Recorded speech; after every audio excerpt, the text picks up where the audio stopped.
Hey toy fans, Aaron here. Today going to take a look at the 6-inch Black Series release of Padme Amidala. Let's head to the table and check this one out. And here's a look at the packaging. She of course comes in the red and black box.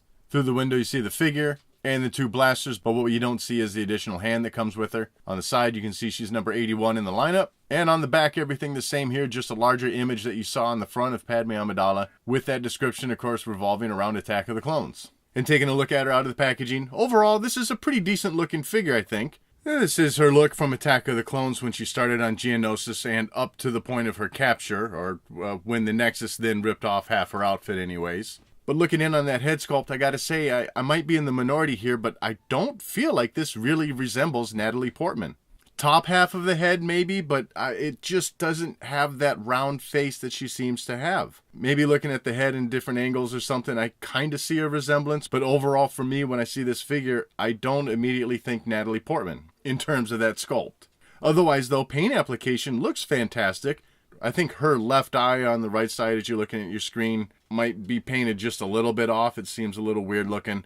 But aside from that, things are still looking pretty good. Even got that little beauty mark off on the side of her cheek. Hair detailing is looking great. I like the sculpt that they managed to get in there for her little hair bun or little loose hair pieces, whatever you'd call her hairstyle. Anyways though, moving on down to the rest of the body. Well, first noticeable element of this figure is this large wrap piece that she has going down around her back, across the shoulders. Very nice detailing in the sculpt here. Some nice layering of the fabric sculpted in there. Coloring's looking pretty good also.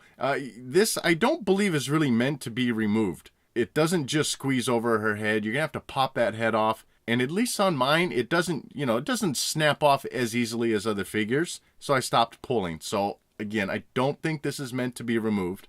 Otherwise, rest of the outfit for her chest and arms, again, it's that white jumpsuit that she wore. Not much to it. Some small line detailing through the arms. Most notably through the chest, she had that line kind of zigzagging across, if you'll call it that, I guess. Just to swing that wrap around, as you can see at the back of the figure, nothing special going on here. It's the solid white clothing, in case you're wondering. Silver cuffs that she has on is some pretty nice detailing to it. There's a little bit of a nice reflection to that silver painting. And unfortunately on mine, at least on her right arm, just a little bit of overspray.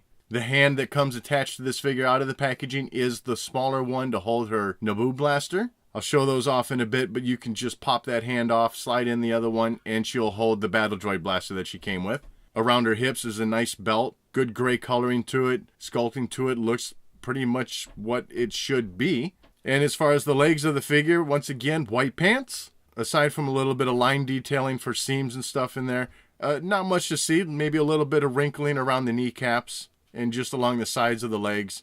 Otherwise, getting to the boots where you do have a fair amount of detailing in here being done. Lots of straps sculpted in, little shin guards or something sculpted in there on the front. And otherwise, a pretty nice gray coloring to go along with the belt. As far as articulation, that head's going to swivel all the way around. A little bit of nodding up and down. And a tiny bit of movement side to side. Shoulders go a full 360. And even with that scarf there, it's going to lift up almost 90 degrees. Elbows hinge well past 90 degrees. Great range of motion there. And of course you get your swiveling at the elbows. And of course your wrists do swivel. That left hand, it should be going up and down. I don't know if it's just because it's too loose or there just isn't enough range of motion allowed with because of the costume. So nothing's really happening with that. No problem with the side-to-side motion for her left hand. She swivels at the waist. Has a fair amount of crunching forward, back, and even side to side. For the hips, a little bit of a different articulation being used here. I mean, you're going to get her to do the splits about like so. But at this point, you don't bring the legs just straight up. You do have to pivot them inside the hip and then give a rotation at the top of the thigh to get the leg out. And even then, I mean, it doesn't even come out all that far. It's kind of a weird articulation system, I think. Otherwise, though, double jointed at the knee. Foot goes back and forward a little bit. And then, of course, you got your rotation at that ankle. As for accessories, she comes with two blasters and an extra hand with a larger grip.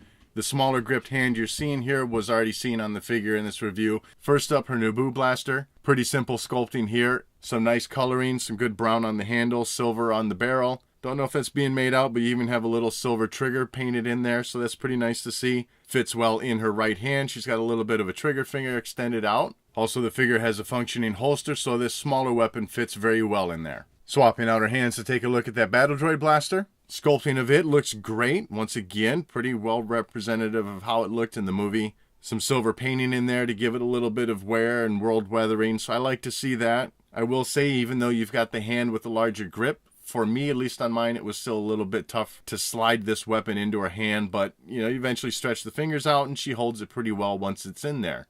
So for me, overall, this really isn't all that bad of a figure. It's actually pretty good. It's just that head sculpt that I feel like could have been a little bit better, but that's just me. It does seem that many other people feel like it's a very good likeness. Otherwise, though, the figure itself is actually a very solid release. There isn't much to the outfit, so it's pretty hard to mess this one up. And I really do hope that we get other Padme figures coming out sometime soon. I mean, she's got a lot of different outfits throughout the prequel trilogy that we just haven't seen yet in this line. It's hard to believe that after all this time, this is just the first Padme figure that we've received. So hopefully many more will be coming.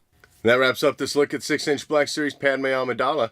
I'd love to know what your thoughts are on this figure in the comment section below. And as always, thank you for watching.